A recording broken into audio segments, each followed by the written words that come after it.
Hello student, today we are going to start a new chapter and of course the last chapter of plant physiology, and that is plant growth and development. When you study physiology there are many chapters, okay? At the end of these chapter we come to the growth and development. वैसे physiology के जितने chapter हम आगे पढ़ते हैं, चाहे photosynthesis, respiration, mineral nutrition, water relation, तो इन सारे जो एक्टिविटीज़ हैं ये सब डिफरेंट डिफरेंट फिजियोलॉजिकल फंक्शंस हैं, और प्लांट बॉडी में होने वाले इन सारे फंक्शंस का अल्टीमेट आउटकम क्या है? The final conclusion, the ultimate outcome that the plant will grow, it will develop, and from young to mature plant. So the growth and development is actually the outcome of all the physiological activity that occurs in a plant, in a cell. और इसीलिए हम इसको बिल्कुल last में लेते हैं, growth and development. ठीक है, हम यहाँ पर स्पेसिफिकली प्लांट ग्रोथ की बात करेंगे, किस तरह की प्लांट की ग्रोथ है, कैसा उसका डेवलपमेंट है, और ग्रोथ डेवलपमेंट ये सारी चीज़ें.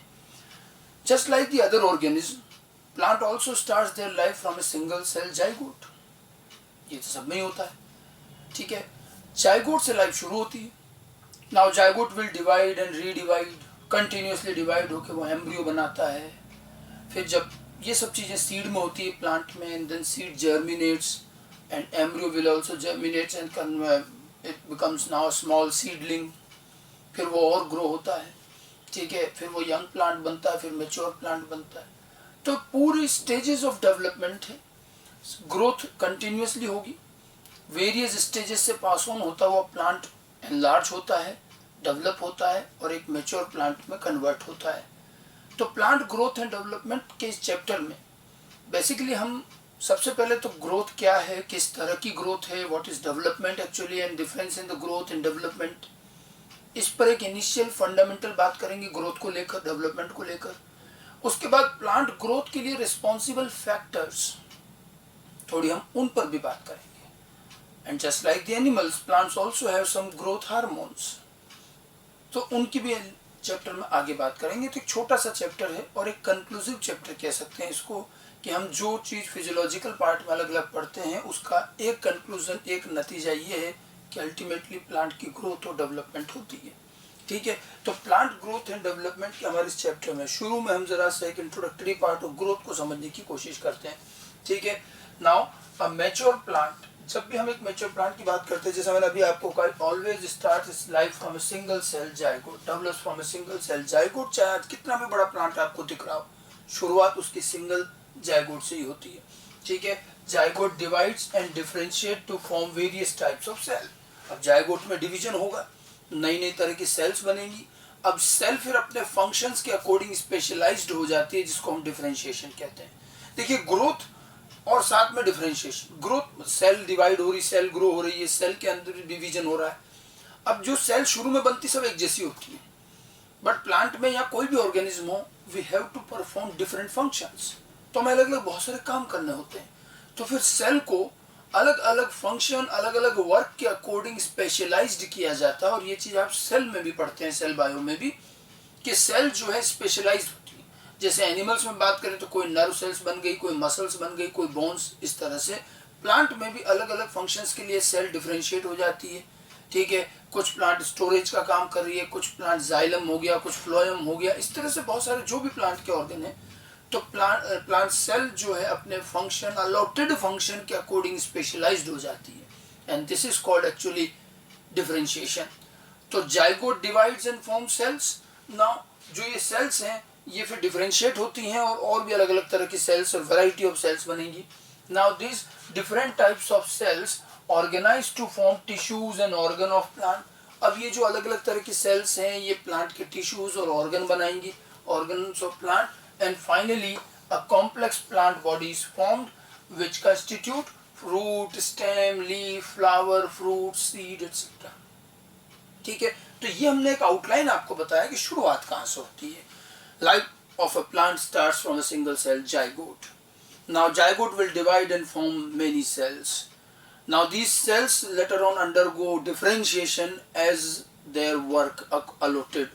तो ये differentiate होने लगती है.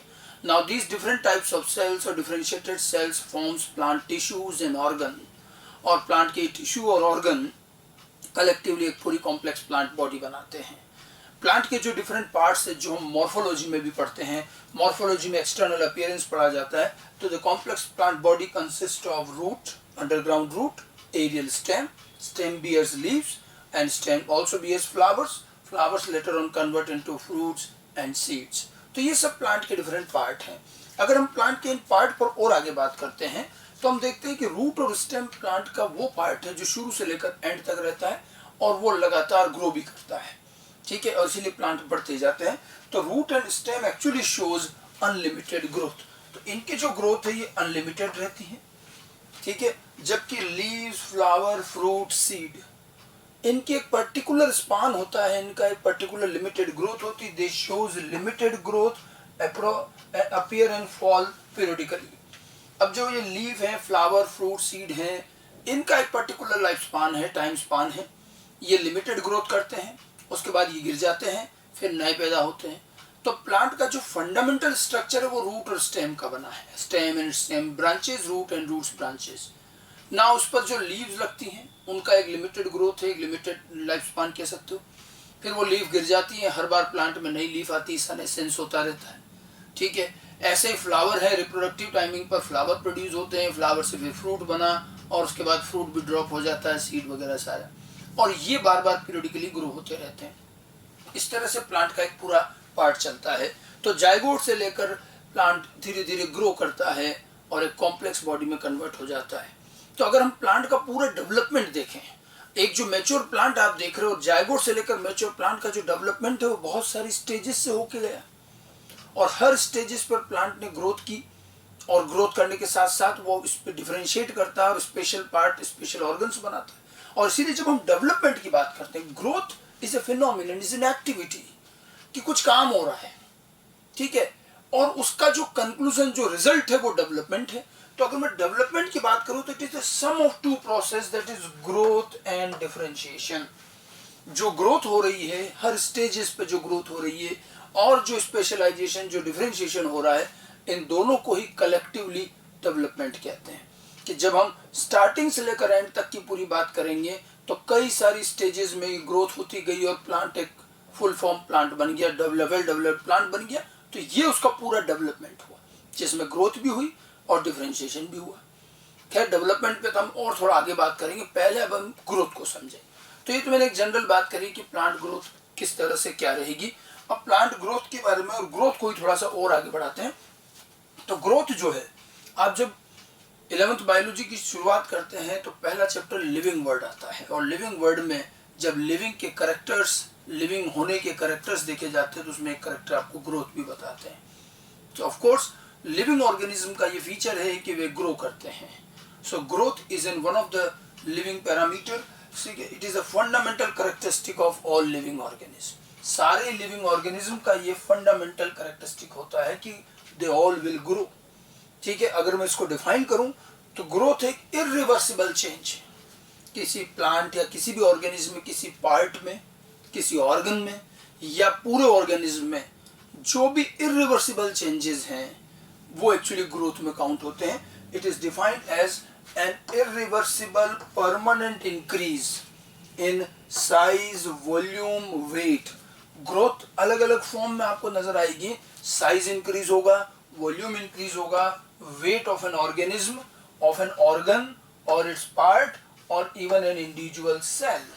मतलब ग्रोथ आप किसी भी लेवल पर देख सकते हो। एक सेल के लेवल पर भी ग्रोथ है, एक टिश्यू के लेवल पर भी, एक ऑर्गन के लेवल पर भी, पूरे ऑर्गेनिज्म के लेवल पर भी है। तो चाहे एक सेल हो, चाहे एक पार्ट, कोई ऑर्गन हो या पूरा ऑर्गेनिज्म हो, उसके अंदर जो भी इरिवर्सिबल परमानेंट चेंज होंगे, may be in its size, may be in its volume, may be in its weight. Size, volume, weight में होने वाले परमानेंट इरिवर्सिबल चेंज जो किसी ऑर्गन में, किसी पार्ट में और किसी सेल में हो रहे हैं, ये सब ग्रोथ कहलाते हैं। So this is actually the actual definition of growth. Now growth of A part और होल ऑर्गेनिज्म, चाहे एक छोटे से हिस्से की ग्रोथ हो, एक ऑर्गन की ग्रोथ हो या पूरे ऑर्गेनिज्म की ग्रोथ हो, is always caused by synthesis of new material. अब देखो ग्रोथ के लिए क्या चाहिए, जैसे एक सेल बनी, डिवाइड होकर के, ठीक है। अब उस सेल में ग्रोथ होगी, सबसे पहले सिंथेसिस होगा, synthesis of new material intracellularly extra cellularly दोनों। सेल के अंदर भी सिंथेसिस होगा और कई ऐसी चीजें जो सेल के बाहर भी बनती हैं। तो सबसे पहले देखिए ग्रोथ की शुरुआत यहीं से होगी, कुछ ना कुछ सिंथेसिस होगा तभी तो इंक्रीजमेंट आएगा। तो synthesis of material intracellularly and extra cellularly, उसके साथ साथ सेल और भी आगे डिवाइड होती जाए और हर सेल इस मटेरियल सिंथेसिस के साथ साथ एनलार्ज होती जाए। तो ये सब बेसिक स्टेप्स हैं जो ग्रोथ को परफॉर्म करती हैं, ठीक है। तो synthesis of new material intracellular and extra cellularly, cell division होना, सेल का एनलार्जमेंट होना, ये सब फंडामेंटल स्टेप्स हैं ग्रोथ के, कि ग्रोथ में ये सारी चीजें होंगी और एक परमानेंट इरिवर्सिबल चेंज आएगा, ठीक है। अब ग्रोथ में जब हमने कहा सिंथेसिस, वैसे एक चीज ध्यान रखिएगा, सेल के अंदर जो मेटाबॉलिज्म होता है उसके दो पार्ट होते हैं, कैटाबॉलिज्म, एनाबॉलिज्म। हमारी सेल में दो ही तरह के काम होते हैं, एक तो सिंथेसिस का काम, कई सारी यूजफुल मटेरियल सिंथेसाइज होते हैं, और दूसरा है ब्रेकडाउन, कि जो लार्ज कॉम्प्लेक्स सब्सटेंस हैं जो कम काम उनको ब्रेक भी किया जाता है, कैटाबॉलिज्म, एनाबॉलिज्म, ठीक है। तो ग्रोथ जब होगी तो ऑब्वियस सी बात है there is an increase in metabolism. अब मेटाबॉलिज्म इंक्रीज होगा और हमें ग्रोथ अगर करनी है तो कैटाबॉलिज्म बढ़ाएं या एनाबॉलिज्म बढ़ाएं। अगर ग्रोथ और इंक्रीजमेंट चाहिए वेट में, साइज में, तो एनाबॉलिक एक्टिविटी ज्यादा होगी, सिंथेसिस ज्यादा होगा, ब्रेकडाउन यूटिलाइजेशन कम, और तभी हमें ग्रोथ नजर आएगी। तो generally growth is associated with high degree of metabolic activities.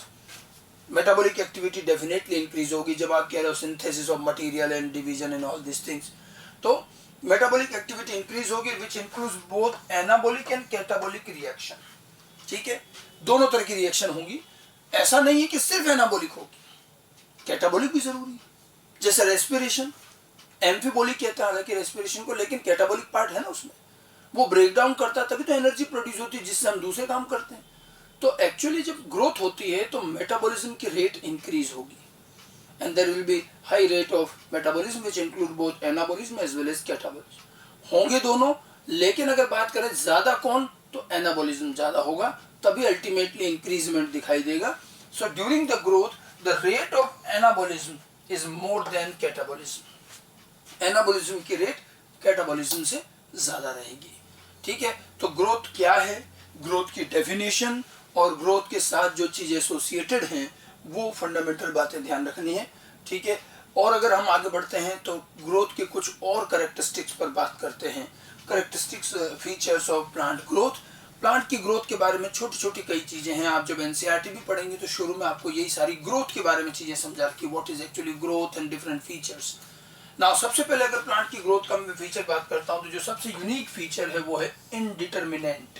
Plant growth is indeterminate, और यही एक बहुत बेसिक डिफरेंस है प्लांट में और एनिमल की ग्रोथ में, ठीक है।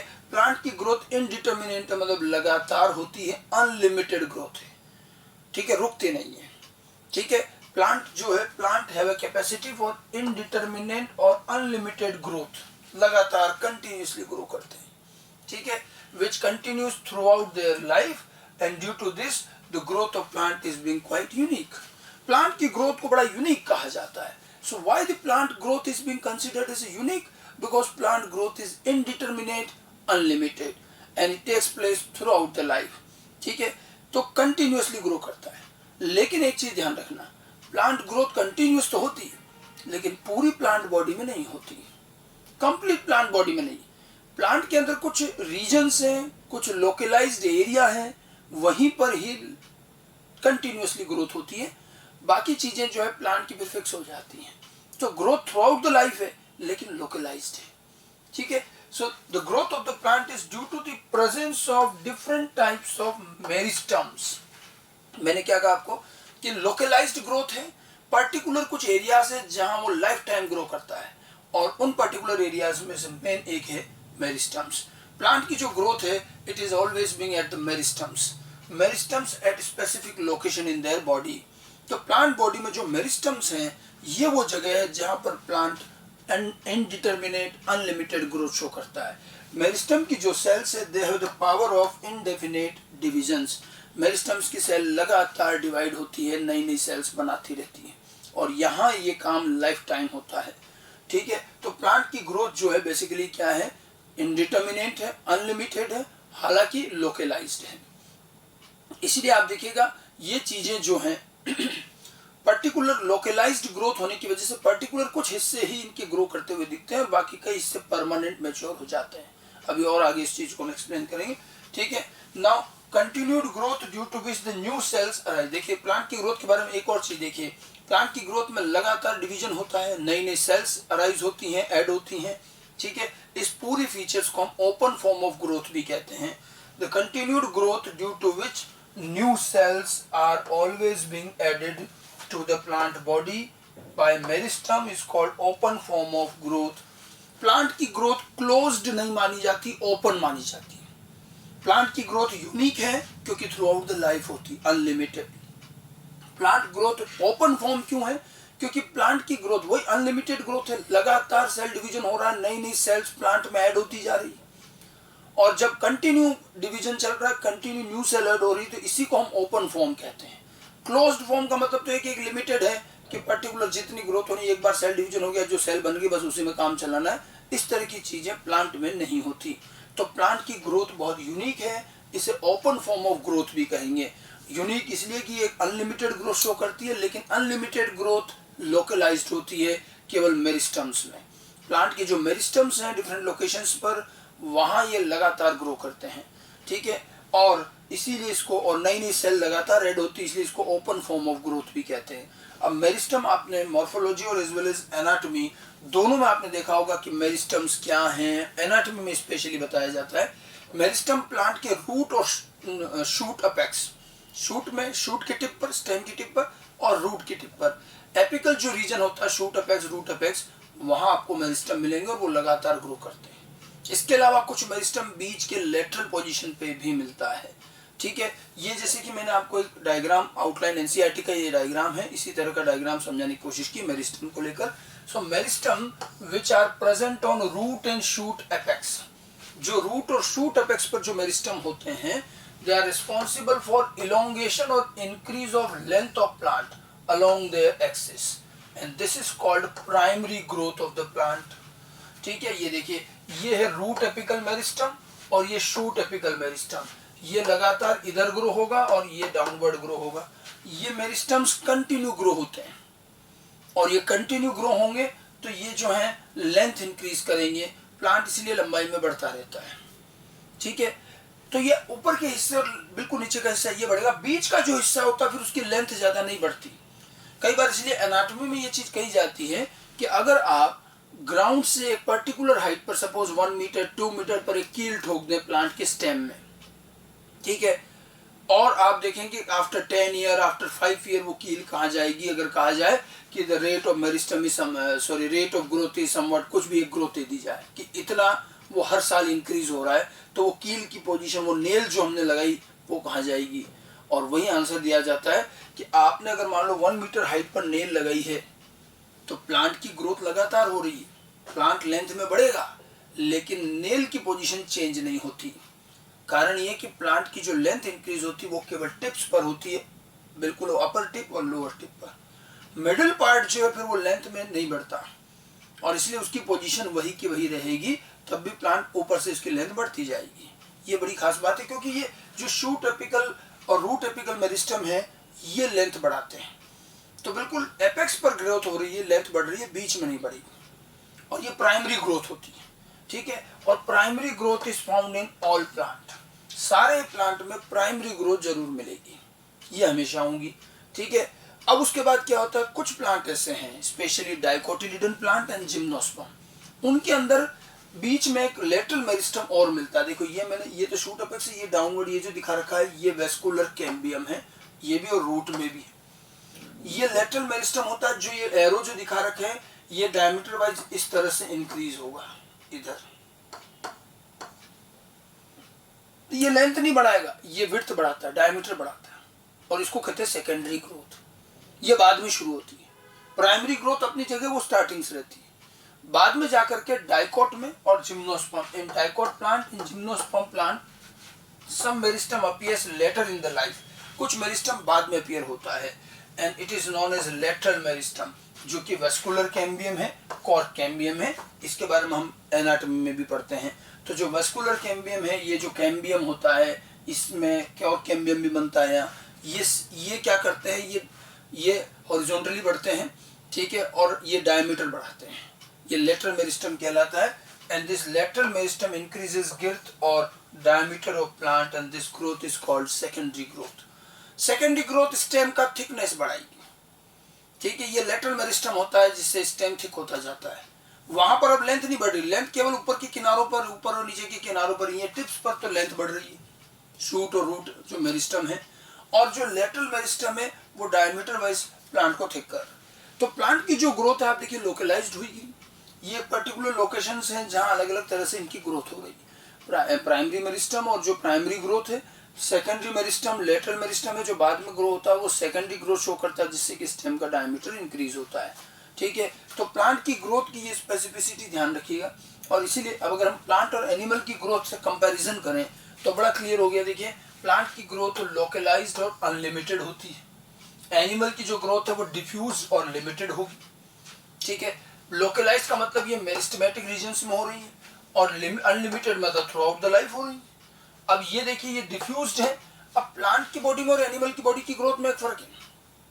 प्लांट में तो क्या हो रहा है, जहां मेरिस्टम में केवल टिप्स पर है तो वही ग्रो हो रहे हैं। एनिमल में ऐसा नहीं है, एनिमल में पूरी बॉडी में ग्रोथ हो रही है। हमारे ऐसा थोड़ी हो रहा खाली ऊपर का पोर्शन और नीचे का पोर्शन लेंथ हो रहा, लेंथ बढ़ रहा, बीच का नहीं बढ़ रहा। एनिमल के अंदर हर बॉडी ऑर्गन की अपने अपने रेशियो में ग्रोथ होती है, तो वो डिफ्यूज्ड है, पूरी बॉडी ग्रो करती है। प्लांट में नहीं। तभी मैंने वो नेल वाला एग्जांपल दिया कि नेल जहां लगा दी वहीं की वहीं रहती है, मतलब वो रीजन नहीं बढ़ रहा।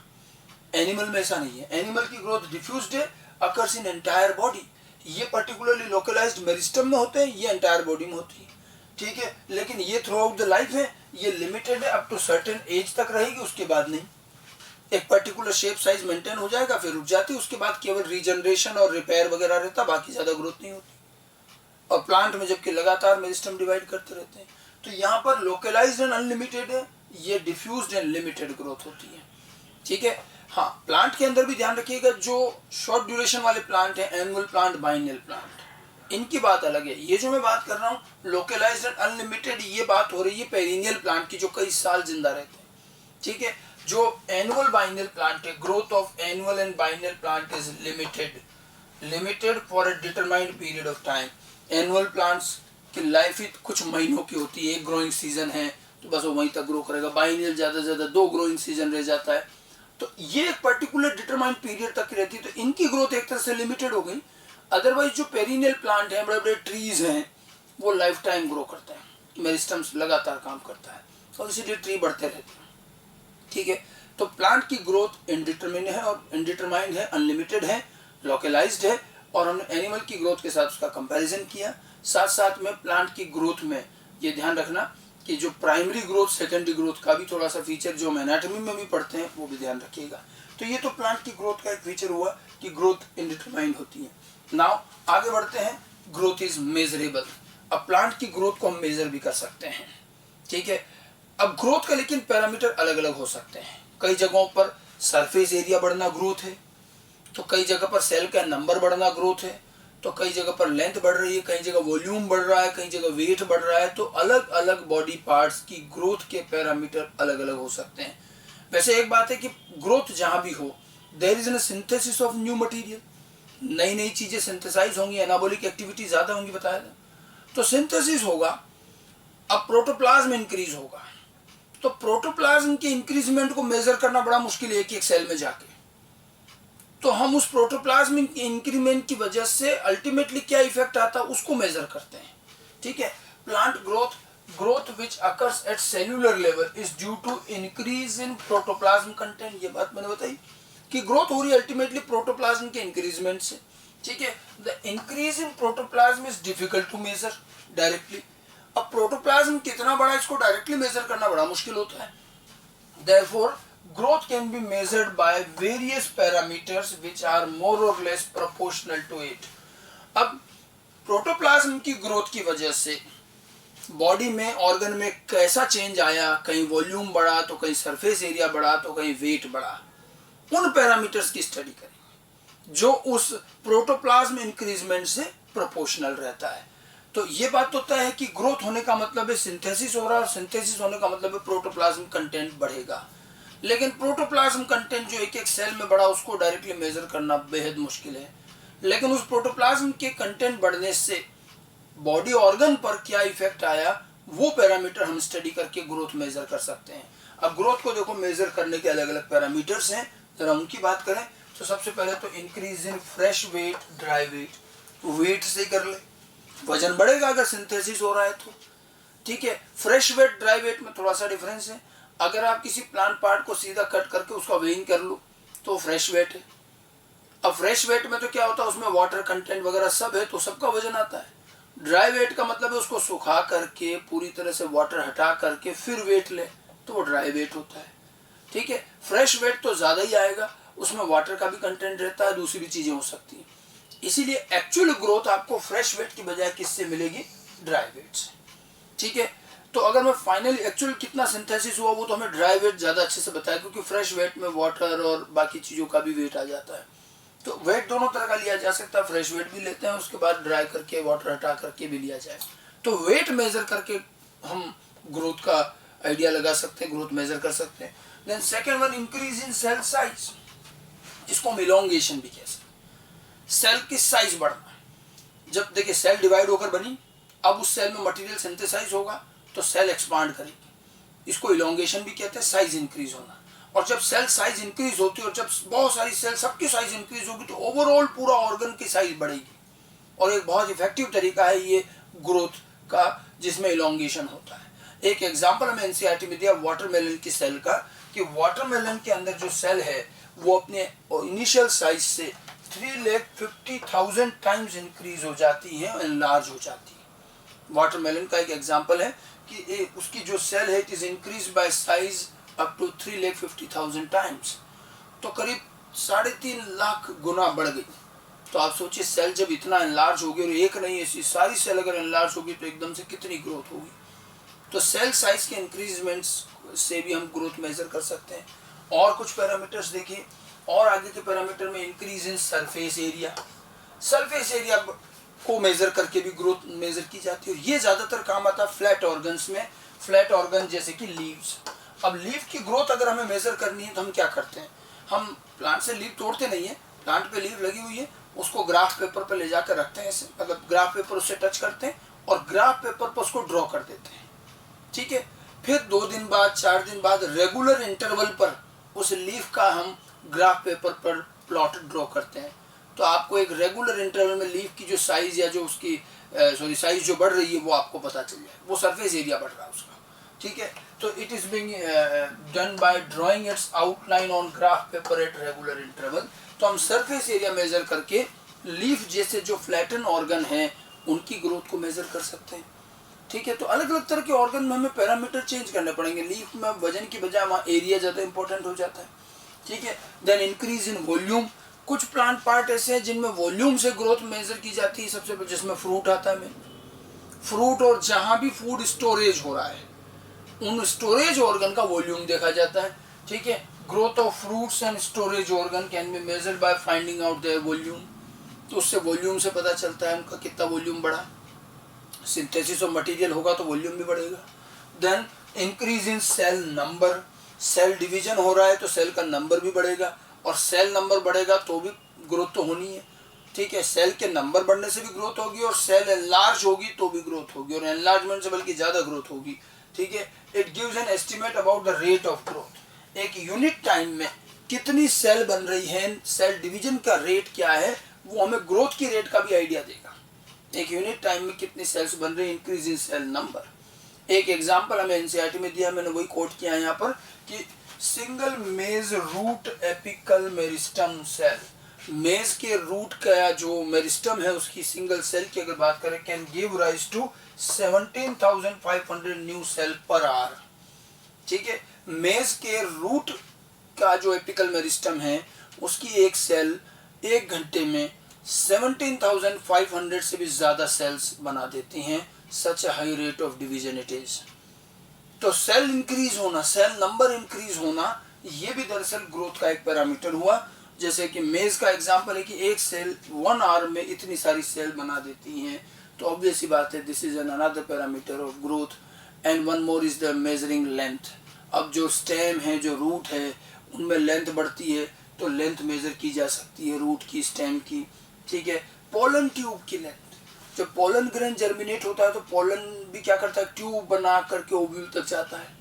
तो पोलन ट्यूब की भी लेंथ मेजर करके ग्रोथ निकाली जाएगी, क्योंकि उसमें लेंथ ही बढ़ रही है। स्टेम हुआ, रूट हुआ, इनमें भी लेंथ बढ़ती है।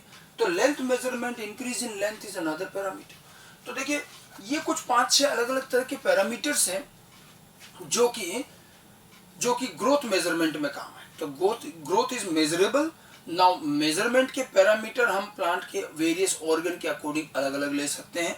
कहीं पर सेल नंबर काउंट हो रहा है तो कहीं सेल की साइज इंक्रीज हो रही है, वेट लिया जा सकता है, वॉल्यूम लिया जा सकता है, लेंथ मेजर कर सकते हैं, सरफेस एरिया मेजर कर सकते हैं। इस तरह से अलग अलग तरह हैं, fresh weight, dry weight, all these are the different parameters जिससे कि हम ग्रोथ एस्टिमेट कर सकते हैं। तो ग्रोथ को मेजर करने के कई सारे तरीके हैं, कई सारे पैरामीटर्स हैं, ठीक है। ग्रोथ इंक्रीजमेंट और ग्रोथ मेजरमेंट के बाद, हाँ, ग्रोथ मेजरमेंट के पैरामीटर्स तो मैंने बता दिए। ग्रोथ मेजर करते किससे हैं, तो देयर आर सम मेथड्स। हमें ग्रोथ के मेजरमेंट के इंस्ट्रूमेंट और मेथड पर ज़्यादा डिटेल में नहीं जाना है, बट मेजरमेंट ऑफ ग्रोथ एक तो डायरेक्ट मेथड होता है कि आपने खुद ही लेंथ नाप ली, सरफेस एरिया मेजर कर लिया, वेट मेजर कर लिया, तो ये डायरेक्ट मेथड। जितना हो सकता है तो हम डायरेक्ट ही कर लेते हैं। कभी कभी थोड़ा सा माइन्यूट लेवल की ग्रोथ देखनी तो हम माइक्रोस्कोप यूज करते हैं, हॉरिजॉन्टल माइक्रोस्कोप। हॉरिजॉन्टल माइक्रोस्कोप में जो भी प्लांट ग्रो हो रहा है उसके एक एक पार्ट को माइक्रोस्कोप लगा करके चेक किया जाए, देखा जाएगा और मेजर किया जाएगा, ठीक है। ये माइन्यूट ग्रोथ के लिए रहता है। उसके अलावा कुछ ऐसे इंस्ट्रूमेंट भी बनाए गए हैं जो ग्रोथ मेजर करते हैं। जैसे एक तो होता है ऑक्सेनोमीटर, ये भी 2 तरह का है, एक तो आर्क ऑक्सेनोमीटर और एक Pfeffer auxanometer. Pfeffer is the scientist actually. Auxanometer जो भी स्टेम है, रूट है, लीफ है, इनका कितनी क्या ग्रोथ हो रही है पर्टिकुलर यूनिट टाइम में, वो मेजर की जा सकती है। ऑक्सेनोमीटर ग्रोथ मेजरिंग इंस्ट्रूमेंट है ये, ठीक है। ये भी 2 तरह का है, आर्क ऑक्सेनोमीटर एंड फेफर ऑक्सेनोमीटर। अब ये कैसे काम करते हैं अपने को उतना डिटेल में नहीं जाना है, ठीक है, वो अपने सिलेबस से भी बाहर की चीज है। हाँ, लेकिन ग्रोथ मेजर करने के इंस्ट्रूमेंट क्या क्या है तो ये जरूर ध्यान रखिए। सालों पहले एक और बड़ा फेमस इंस्ट्रूमेंट है जो एक इंडियन साइंटिस्ट ने बनाया था, सर जगदीश चंद्र बसु, जेसी बोस, इन्होंने बनाया था क्रेस्कोग्राफ। और ये प्लांट की ग्रोथ को मेजर करने का सबसे पहला इंस्ट्रूमेंट था। ऑक्सेनोमीटर भी बाद में आया है। क्रेस्कोग्राफ ये भी यूज होता है। तो ग्रोथ को मेजर करने के जो तरीके हैं, जो इंस्ट्रूमेंट हैं, वो भी ध्यान रखिएगा। अब इनकी मेथोडोलॉजी पे नहीं जाना है, ठीक है। और ग्रोथ मेजर करने के पैरामीटर्स क्या क्या होंगे वो मैंने आपको बता दिए कि अलग अलग तरह से भी हम वेट, लेंथ वगैरह से ग्रोथ मेजर कर सकते हैं। नाउ ग्रोथ के फेजेस पर आते हैं। अब जब ग्रोथ होती है तो ये भी अलग अलग फेजेस में होती है। ग्रोथ होने का तरीका क्या है, किस तरह से ग्रोथ होगी, तो प्लांट की ग्रोथ 3 फेज में होती है, वही हम समझे पहले। Plant growth takes place in 3 phases. उनमें सबसे पहला फेज होता है meristematic phase, phase of cell division. जैसा कि मैंने अभी भी कहा था, पहले भी कहा है कि meristems are the place where the growth starts, और वो लाइफ टाइम चलती है। तो सबसे पहले शुरुआती वहीं से लेंगे।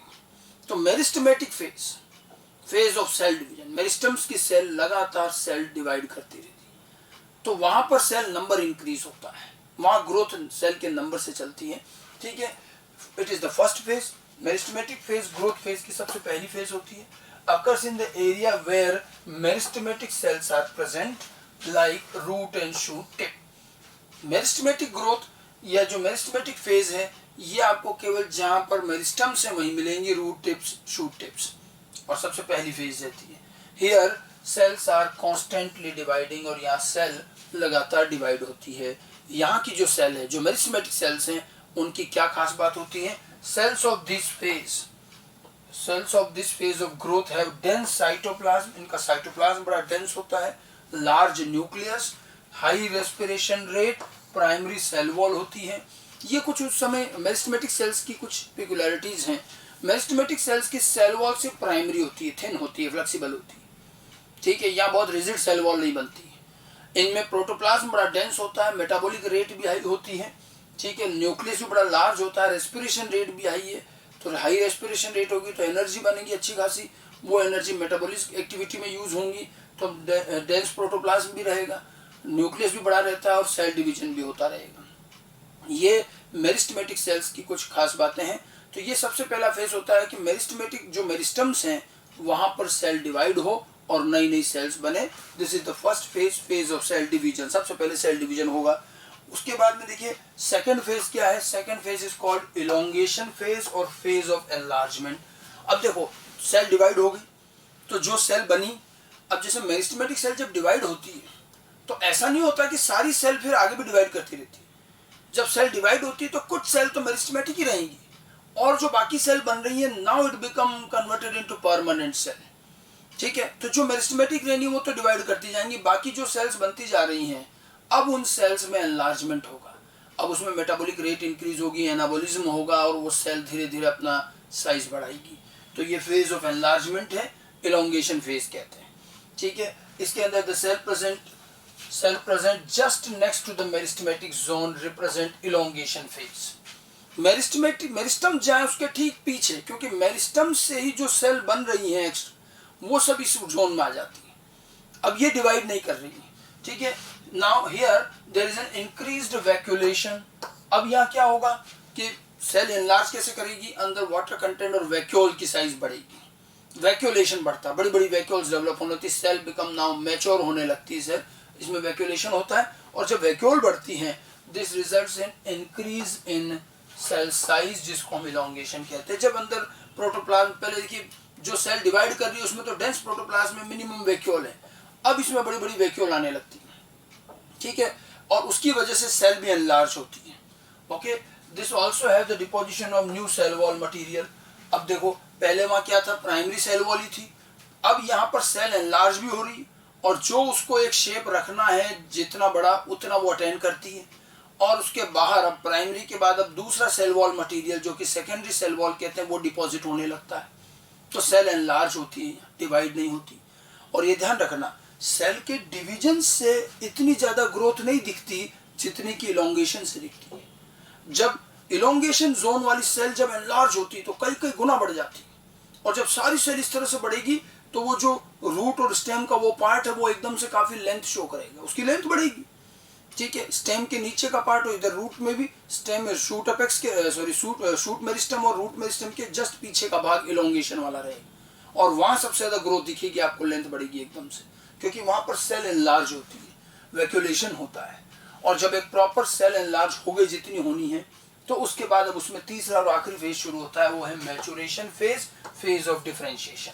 जितनी साइज बढ़ानी बढ़ गई, अब उसके बाद उस सेल को जो काम करना वो उसके अकॉर्डिंग स्पेशलाइज्ड हो जाती है, जिसको हम कहते हैं डिफरेंशिएशन। ठीक है, अब इसके बाद सेल में और कोई चेंज नहीं होगा, परमानेंट एक सेकेंडरी सेल वॉल बन जाएगी और सेल का शेप साइज फिक्स हो जाएगा।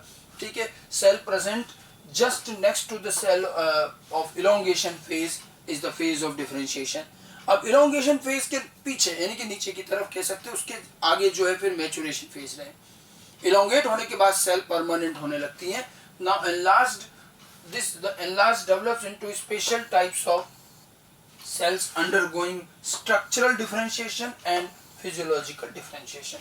जो enlarged cell develop हुई है, now the enlarged cells develops into special type of cells. जो enlarged cell थी अब वो specialization में जाएंगी, किसी को जाइलम बनाना है, किसी को फ्लोएम बनाना है, कोई और पार्ट बनेगा। तो प्लांट का जिसको जो काम दिया गया है वो अपने वर्क के अकॉर्डिंग स्पेशलाइज्ड होगी। उनमें स्ट्रक्चरल डिफरेंशिएशन भी होगा, स्ट्रक्चर में भी चेंज आएगा, फिजियोलॉजिकल डिफरेंशिएशन मतलब फंक्शनिंग में भी चेंज आएगा। ठीक है, तो स्ट्रक्चरल चेंज में क्या आता है, cell attain a particular shape, size and internal constitution. Structure में चेंज, जैसे सेकेंडरी सेल वॉल बन गई, और भी जो भी स्ट्रक्चर में सेल के अंदर बनने वो स्ट्रक्चरल चेंजेस जो आएंगे वो स्ट्रक्चरल मॉडिफिकेशन। ठीक है, देन फिजियोलॉजिकल, इसमें एक पर्टिकुलर फंक्शन, जैसे मान लीजिए क्लोरन काइमा है, लीफ की बात कर रहे हैं तो उसके अंदर क्लोरोप्लास्ट है तो उसमें फोटोसिंथेसिस होना है, जाइलम है, फ्लोएम है तो उनमें स्ट्रक्चरल चेंज भी आएंगे, फिजियोलॉजिकल चेंज भी आएंगे। तो सेल को जो फंक्शन के लिए जो फंक्शन अलॉट होता है उसी अकॉर्डिंग वो अपने अंदर चेंज करके स्पेशलाइज्ड हो जाती है, and this is called phase of differentiation. उसके बाद इस सेल में कोई चेंज नहीं आता और वो अपना काम परमानेंटली करती रहती है। Now this is become the permanent tissues. ठीक है, तो कभी भी जब प्लांट की ग्रोथ होती है तो ये तीन फेज में होगी। सबसे पहले मेरिस्टम्स में सेल डिवीजन हो रहा है, वहाँ नई नई सेल्स बन रही हैं। ठीक है, मेरिस्टम अपना काम करता रहेगा और वो जो सेल बनती आ रही है वो अब फिर बाद में ग्रो करके एनलार्ज होती है। एनलार्ज होती है तो ऑब्वियस सी बात है रूट और स्टेम की लेंथ भी बढ़ती हुई नजर आती है हमें, और एनलार्जमेंट होता है। एनलार्जमेंट के बाद सेल अपने अपने फंक्शन के अकॉर्डिंग स्पेशलाइज्ड हो जाती है, वो मैच्योर हो जाती है और वो डिफरेंशिएट हो जाती है, and that is the phase of differentiation. ये डिफरेंशिएशन स्ट्रक्चरल भी हो सकता है और फिजियोलॉजिकल भी हो सकता है, ठीक है। जैसे हम एक सिंपल सा एक रूट डेवलपमेंट पे देखें, हमें एनसीईआरटी में बड़ा अच्छा डायग्राम दिया, मैं उसी को दिखाता हूँ। और आप देखिए सबसे ज्यादा अगर आपको चेंज दिखेगा ग्रोथ में, इंक्रीजमेंट, तो वो इलोंगेशन फेज में। यहाँ एकदम से आपको विजिबल चेंज जो होगा वो इलोंगेशन में ज्यादा दिखेगा। और ये तो वैसे ही सेल परमानेंट हो गई। आप देखो इस चीज को हम अगर रूट के इलोंगेशन के साथ देखें तो कुछ इस तरह से नजर आता है। देखिए ये जैसे सीड जर्मिनेट हो रहा है, रूट जा रही है, तो ये इसके डिफरेंट इसके क्या सेगमेंट बना दिए। अब इसमें जब और आगे ग्रोथ हुई तो आप देखिए कौन सी चीज कितनी आगे बढ़ी वो नजर आ रहा है। देखो ये जो है ये ऑलमोस्ट अपनी जगह पर है, ठीक है, इसके बाद वाला भी अपनी जगह पर है, लेकिन आप देखो ये धीरे धीरे धीरे यहाँ बढ़ रहा है। और ये जो है ये मेरिस्टम है यहाँ, तो ये मेरिस्टम वाला पार्ट है, ठीक है, ये यहाँ आ गया। और ये जो बीच का जो पार्ट आपको नजर आ रहा है ये है इलोंगेशन वाला पार्ट। इसमें देखो ये इलोंगेशन हो रहा है तो लेंथ यहाँ बढ़ रही है, ठीक है। ये जो पार्ट है ये तो है मेरिस्टम, ठीक है। ये जो है ये इलोंगेशन फेज है, ये इलोंगेशन जोन है। और फिर ये जो पार्ट है ये मैचुरेशन वाला है, मैचुरेशन, ठीक है। तो मैक्सिमम जो आपको लेंथ में इंक्रीजमेंट है वो सेल के इलोंगेशन से है। जैसे जैसे सेल इलोंगेट होती है देखो इसकी लेंथ बढ़ गई है। मेरिस्टम जहाँ टिप पर है वो यहीं कहीं टिप पर ही है, ये इलोंगेट हो गई, लेंथ बढ़ी, और इधर पीछे की तरफ ये फिर मैच्योर होते जा रहा है परमानेंट। आपको एक बार मॉर्फोलॉजी के अंदर भी जब रूट एपेक्स दिखाया जाता है तो वही ये पहले एक रूट कैप और रूट मेरिस्टम होता है, फिर elongation phase, zone of elongation, फिर मैचुरेशन जोन। इस मैचुरेशन जोन के अंदर फिर रूट हेयर वगैरह बनेंगे, यहाँ सेल परमानेंट हो जाती है, ठीक है। तो ये देखिए ग्रोथ दिखा रखी किस तरह से मेजर जो ग्रोथ, मैक्सिमम ग्रोथ जो हमें विजिबल होती है वो इस इलोंगेशन के टाइम में होती है, ठीक है। तो सेल का नंबर बढ़ता है, उसके बाद सेल की साइज बढ़ती है और सेल फिर अपने फंक्शन के अकॉर्डिंग परमानेंट हो जाती है। तो इस तरह से प्लांट की जो ग्रोथ है वो हमेशा 3 फेजेस रहेंगे इसके। फेज ऑफ सेल डिवीजन यानी मेरिस्टेमेटिक फेज, उसके बाद सेल इलोंगेशन फेज, और उसके बाद मैचुरेशन फेज और फेज ऑफ डिफरेंशिएशन, ठीक है। तो ग्रोथ इनडिटर्मिनेंट टाइप की ग्रोथ है, अनलिमिटेड लोकलाइज्ड ग्रोथ है, ठीक है। इसके साथ साथ ग्रोथ को मेजर करने के लिए अलग अलग तरह के पैरामीटर्स हम यूज करते हैं, वेट, वॉल्यूम से लेकर अलग अलग, ठीक है। और ग्रोथ जो होती है वो 3 फेजेस में होंगी, meristematic, elongation and maturation phase, okay.